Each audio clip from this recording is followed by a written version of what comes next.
Di part sebelumnya, Suam dibawa Ruth ke rumahnya sebagai balasan Suam menyelamatkannya dari kecelakaan mobil.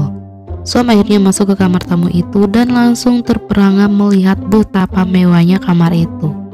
Ada spring bed besar, TV ukuran besar, sofa empuk, bahkan kamar mandinya luas dan mewah. Apalagi ada kesayangannya di sana, toilet yang mewah. Suam senang banget ketemu toilet kesayangannya dan langsung duduk di sana dengan antusias. Baru juga dia mau melangkah ke bathtub, ponselnya mendadak berbunyi dari Tuan.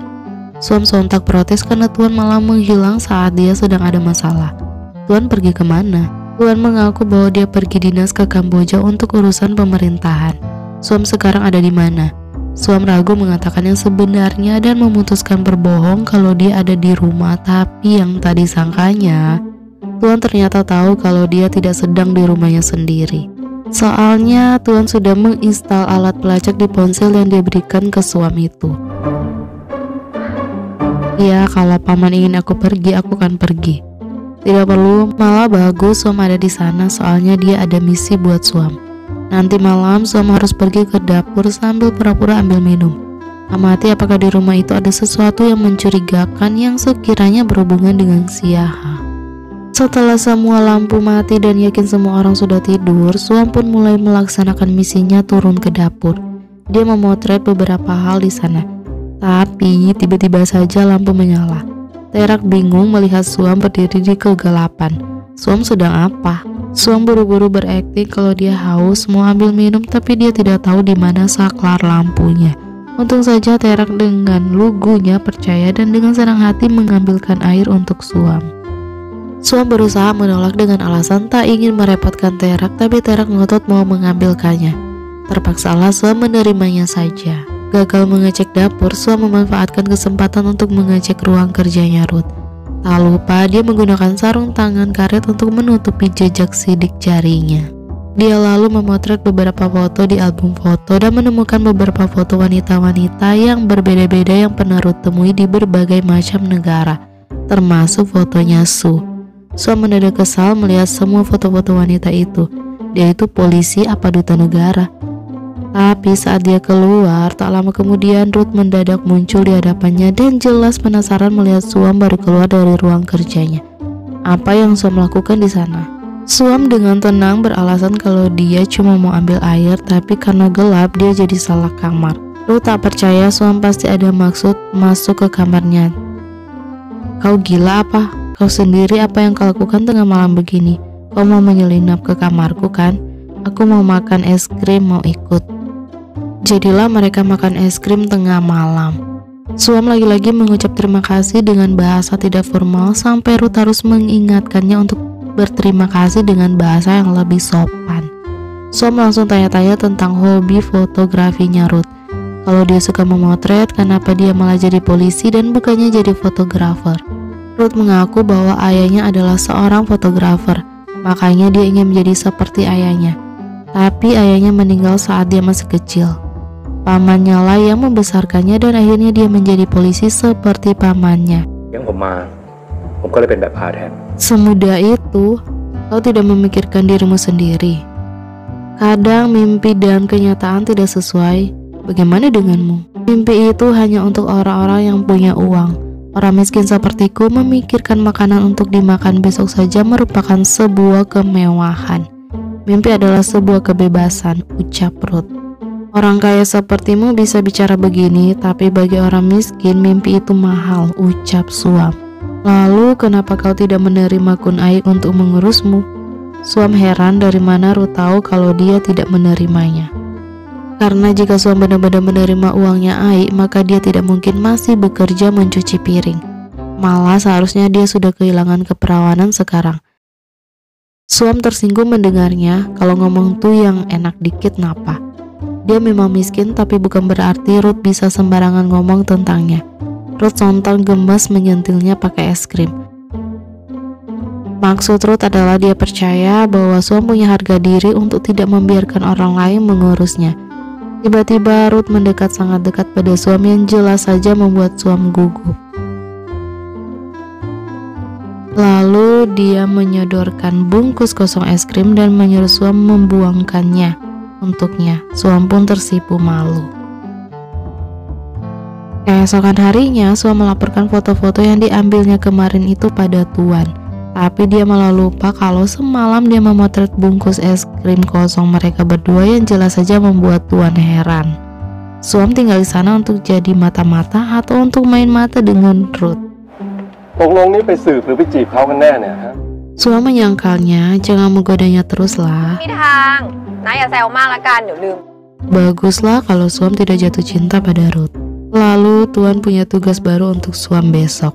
Tugas apa paman? Tanya Suam dengan antusias. Menjadi pelayan di acara pernikahan. Pernikahan Da dan Ai. Suam kaget, tapi apa boleh buat, dia tidak bisa menolak dan jadilah dia jadi pelayan pesta pernikahan itu keesokan harinya. Satu persatu tamu yang datang untuk memberikan ucapan selamat dan foto-foto bersama kedua pengantin. Ruth benar-benar perhatian banget sama semua orang dan menawarkan diri untuk menggantikan Direk dan Neung untuk menyambut para tamu. Siapa tahu mereka capek. Neung menolak, aku baik-baik saja kok, pi Ruth. Dan sontak menggoda mereka dan menilai berapa banyak seharusnya mereka berdua. Bagaimana kalau mereka berdua menikah selanjutnya? Ayahnya Ai langsung setuju kalau mereka menikah, maka sekarang dia yang akan menjadi pihak yang meminta mahar. Dia akan meminta banyak sama Direk. Semua orang juga setuju dengan perjodohan mereka. Tepat saat itu juga Su datang bersama ayahnya. Setelah berbasa-basi mengucapkan selamat dan mengajak mereka berfoto bersama. Direk tampak tak senang dengan kehadiran Siaha, tapi dia juga tampak terintimidasi olehnya dan langsung mundur memberikan tempatnya pada Siaha. Dan lalu meminta Ruth untuk menjaga Su. Neung menyapanya dengan ramah dan setulus hati memuji betapa cantiknya Su. Su balas memujinya dengan sopan, tapi jelas dia tidak terdengar tulus. Apalagi kemudian dia dengan sengaja menggandeng tangan Ruth dengan sok manja tepat di hadapan Neung, meminta Ruth untuk membawanya masuk ke tempat jamuan. Kaget, Neung langsung protes karena Ruth harus menemaninya menyambut tamu, tapi Ruth lebih memilih untuk menuruti Su. Neung jelas cemburu dan kesal. Direk terus menatap Siaha dengan tajam, tapi saat Siaha berpaling padanya, Direk langsung menyapanya dengan ramah. Lama tak bertemu. Tidak ada urusan untuk kita bertemu. Bagaimana kabarmu, Tuan? Jika aku tidak melihatmu, aku mungkin akan baik-baik saja. Keponakanmu dan anakku sepertinya sangat dekat. Jika kita menjadi keluarga, mungkin akan aneh. Bagaimana menurutmu? Jika Nusu berasal dari keluarga yang bersih dan jujur, aku mungkin tidak akan membencinya. Bagaimana menurutmu, Sia? Sinis Direk. Direk ini aneh. Dia kayaknya memang benci Siaha, tapi kayaknya juga tunduk sama Siaha. Dia polisi jujur apa enggak ya? Sementara itu di tempat jamuan, Su diam-diam mengganti kursinya biar dia duduk bersebelahan dengan Ruth. Tiba-tiba seorang wanita lain muncul menyapa Ruth dan mengajaknya foto bersama dan meminta nomor telepon barunya Ruth. Su yang cemburu sontak sok mesra sama Ruth seolah-olah mengklaim Ruth adalah miliknya dan sinis mengusir wanita itu. Tapi tepat setelah wanita itu pergi, muncul lagi wanita lain menyapa Ruth. Tapi kali ini Ruth lebih tegas mengusir wanita itu dengan alasan lagi sibuk. Su jadi semakin kecentilan sama Ruth. Saat Ruth memanggil pelayan untuk minum-minum, dia malah kaget mendapati si pelayan ternyata Suam. Saking kagetnya, dia sampai tak sengaja mau menumpahkan airnya sampai mengenai Su. Saya akan membawakan tisu untuk Anda, Tuan. Sini. Suam lalu pergi sambil merutuki Ruth. Tuh cowok menjengkelkan, dia pikir dia ganteng banget apa? Tepat saat itu juga dia melihat Neung hendak masuk. Suam langsung menyapanya dan mencoba menawarinya minuman. Tapi Neung tetap dingin dan sinis padanya dan terus menegaskan pada Suam untuk memanggilnya dengan panggilan yang sopan. Apa yang sebenarnya terjadi, Ku Neung? Saat kau belajar ke luar negeri, kita masih berteman. Tapi Neung dengan dinginnya menyangkal punya teman seperti Suam. Dulu dia hanya bodoh. Suam patah hati mendengarnya. Saat Suam hendak melanjutkan pekerjaannya, Ai mendadak muncul dan langsung menyeretnya ke tempat sepi. Tapi tepat saat itu juga Ruth dan Su kebetulan lewat di lantai atas dan melihat mereka berdua. Ai memberitahu Suam bahwa dia menikah dengan Da karena paksaan orang tuanya. Karena itulah Ai meminta pada Suam agar hubungan di antara mereka tetap sama seperti sebelumnya. Kesal melihat itu, Ruth pun langsung pergi. Suam seperti biasanya tak enak hati pada Aik dan menyetujui permintaannya. Aik senang dan langsung menggenggam kedua tangan Suam. Dan Su langsung diam-diam memotret pemandangan yang tampak romantis itu. Padahal sebenarnya Suam menegaskan pada Aik bahwa di antara mereka tak pernah terjadi apapun, baik dulu maupun sekarang, dan menyuruh Aik untuk kembali saja ke pestanya. Kecewa, Aik pun pergi. Suam sontak menggerutu kesal tentang dirinya sendiri. Masa dia akan jadi selingkuhannya pengantin pria? Benar sekali, ujar Ruth yang mendadak muncul. Karena dia tidak mendengar apa yang Suam ucapkan pada Aik, Ruth jadi salah paham dan kesal sama Suam. Dia benar-benar menyesal berpikir optimis tentang Suam. Dia bahkan mengira Suam jadi pelayan di PC ini hanya untuk mengejar Aik. Memangnya apa yang dia dapatkan? Tidak ada. Oh, sebenarnya aku melihat sesuatu yang bagus. Kau maksudku. Ternyata kau populer juga. Kalau kau ada waktu, lakukanlah derma. Karena sekarang ini mantan-mantanmu bergentayangan di sekitarmu sampai kacau. Kau begitu perhatian padaku, kau ingin jadi salah satu dari mantan-mantanku. Itu menarik juga karena mantanku baru saja pergi untuk terlahir kembali. Kebetulan sekali aku langsung menemukan tempat baru untuk bergantung. Bagaimana? Kau tertarik atau tidak? Aku peringatkan kau, Darikan bukan orang biasa. Lebih baik kau menjauh darinya. Kau masih muda, mulailah hidup baru, ujar Ruth lalu pergi. Tapi tiba-tiba langkahnya terhenti saat dia melihat Siaha baru keluar. Lalu seorang anak buahnya datang membawakan payung untuknya. Tak ada yang aneh, tapi Ruth langsung mengenali si pembawa payung itu. Dia supir yang hampir menabraknya waktu itu.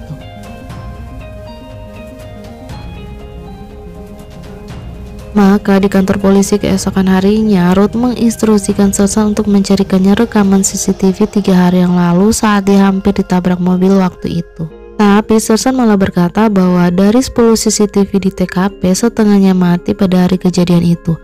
Aneh, sepertinya ada orang yang sengaja merusaknya. Bahkan beberapa CCTV di toko-toko sekitar kantor polisi juga disemprot dengan cat. Padat baru kembali saat itu. Dia mengaku baru mengambil uang di ATM seberang kantor polisi mereka.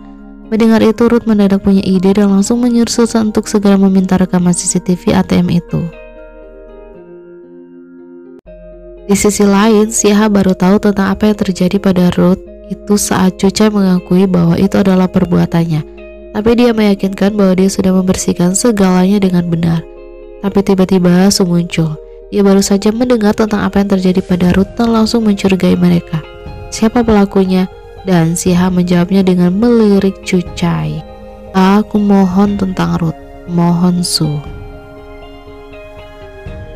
Di sisi lain, polisi akhirnya mendapatkan rekaman CCTV kecelakaan pada hari itu. Tapi saat mereka memperbesar gambar mobil itu ternyata tak ada nomor platnya. Tapi saat mereka memperlihatkan rekaman itu sekali lagi, Sersan heran melihat Suam datang menyelamatkan Ruth seolah dia tahu kecelakaan itu akan terjadi. Mendengar komentar Sersan itu, Ruth langsung keluar. Tapi malah mendapati Neng dan Su datang bersamaan berjalan ke arahnya sambil berlenggak-lenggok baik model di atas catwalk. Para polisi sampai melongo melihat kemunculan kedua wanita cantik itu. Neong seperti biasanya menyapa semua orang dengan sapaan ala Korea dengan senyum lebar.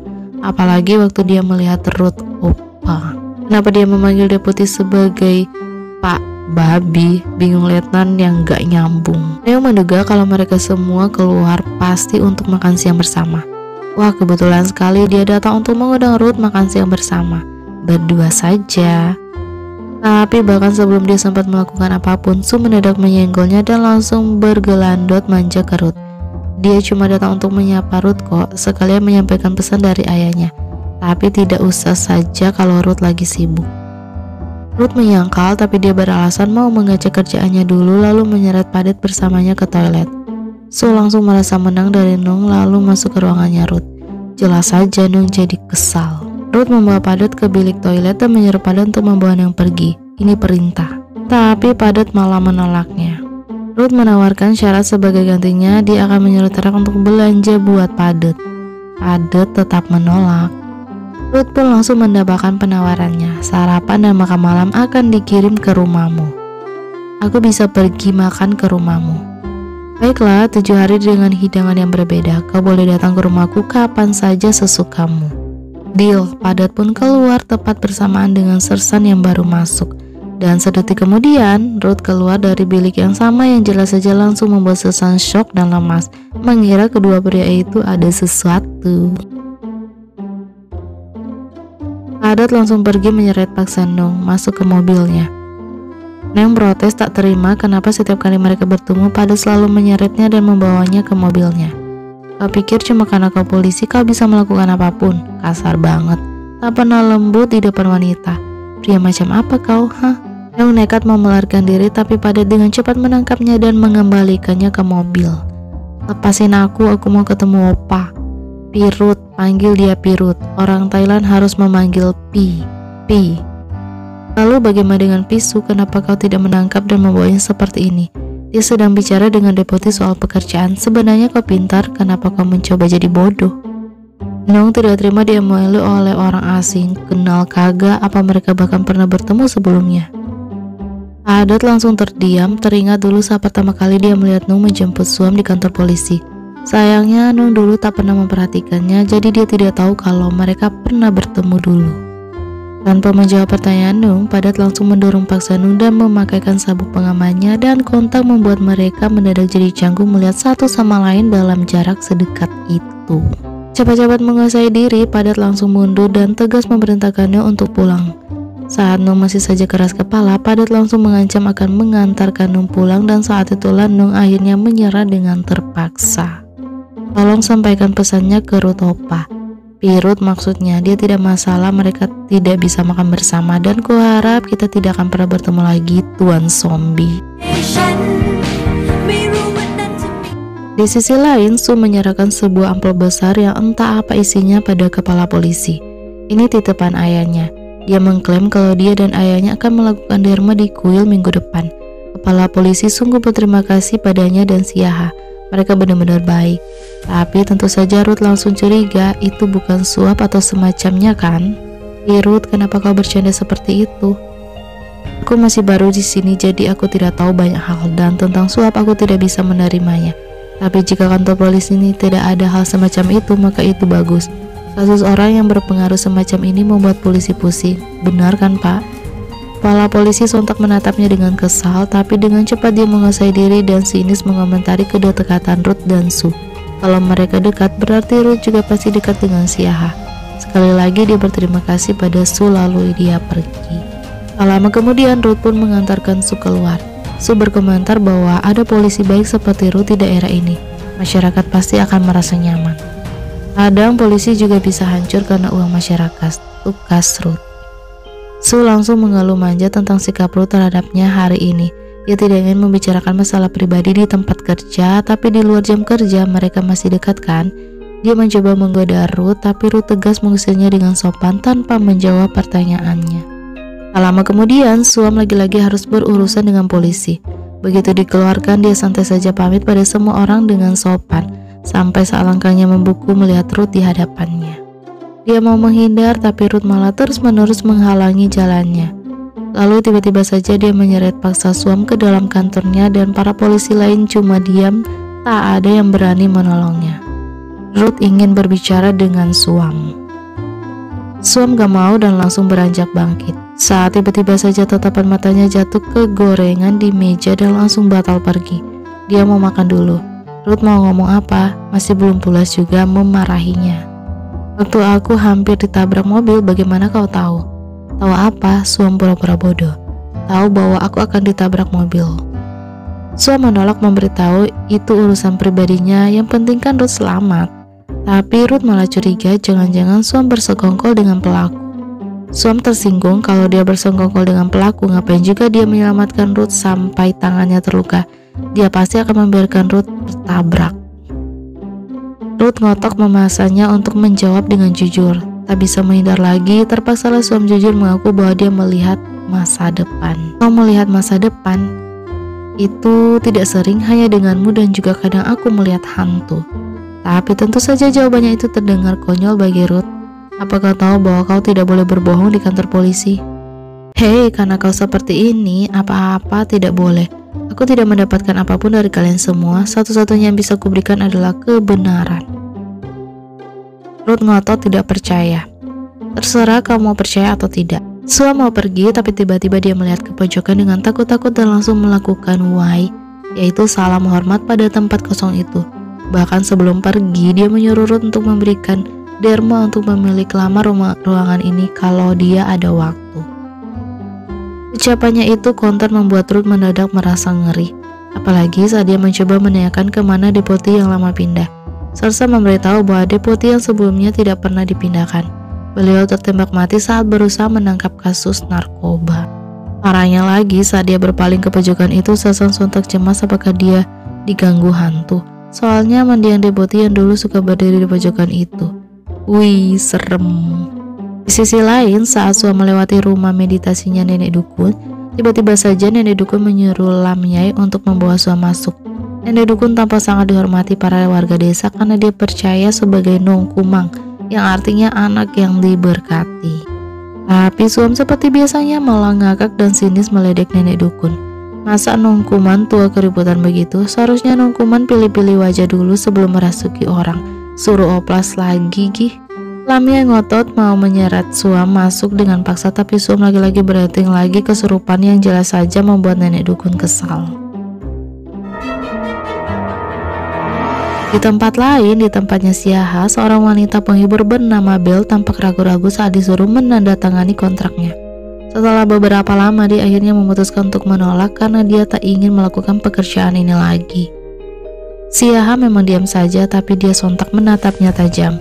Cucai, tangan kanannya Siaha, sontak marah dan memaksa Bel untuk menandatangani kontraknya. Bel dengan sangat ketakutan berusaha memohon-mohon pada mereka untuk melepaskannya. Dia benar-benar tidak ingin melakukan pekerjaan ini lagi, tapi Cucai malah semakin kejam menjambak rambut Bel. Siaha tiba-tiba saja memutuskan menuruti keinginan Bel, bahkan berbaik hati menawarkan bantuan untuk Bel jika Bel butuh bantuan apapun. Tapi kayaknya dia tidak tulus, bahkan setelah Bel pergi dia langsung menatap kedua anak buahnya dengan penuh hati. Di sisi lain, Da termenung kesal. Su ternyata sudah melaporkan apa yang disaksikannya antara Ai dan Suam waktu itu, bahkan menunjukkan fotonya sebagai bukti. Dia jadi semakin cemburu dan kesal. Di tempat lain, Suam dengan penuh semangat menceritakan betapa menegangkannya suasana pesta saat Siaha dan para anak buahnya datang ke pesta pernikahan kemarin. Ruth dan pamannya seolah siap bertarung melawan Siaha. Pamannya Ruth bahkan terlihat seolah dia ingin sekali memborgol Siaha saat itu juga, seandainya dia bisa.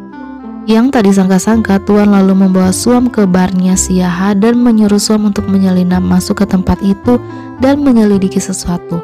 Mereka bahkan sudah menyiapkan baju samaran untuk Suam. Tapi baju yang mereka siapkan adalah baju seksi. Suam jelas kaget menyadari apa yang mereka mau. Mereka menyuruh dia jadi wanita penghibur. "Ayo, aku akan meriasmu," ujar Damkreng. "Aku biasanya merias orang mati." Serem. Tak lama kemudian, Suam pun masuk ke bar itu dalam dandanan serba menor dan seksi. Tuan menginstruksikannya untuk menyelidiki tempat itu, terutama ruang ganti, cari tahu apa-apa yang nampak mencurigakan. Karena sekarang masih siang, jadi dia yakin sedang tidak ada orang di sana. Tapi ternyata ada penjaga di sana. Suam jadi bingung harus ngomong apa dan akhirnya beralasan kalau dia mau melamar kerja di sini jadi resepsionis. "Kumohon Pi, sepatuku sempit, kakiku sakit banget." Untungnya si penjaga percaya dan langsung menyilakannya masuk lalu pergi. Sesuai instruksi Tuan, Suam pun mulai menjelajahi dan memotreti tempat itu. Bagian muka tempat itu memang kelihatan normal, tapi semakin masuk ke dalam, suasananya jadi semakin suram. Parahnya lagi, saat dia masuk ke gudang penyimpanan, tiba-tiba saja dia melihat penampakan hantu wanita. Itu kan Bel. Kayaknya dia dibunuh. Suam ketakutan dan berniat mau kabur, tapi Bel langsung menghadangnya dan memohon pertolongan Suam. Dan bersambung, kita lanjut di part selanjutnya ya. Bye-bye.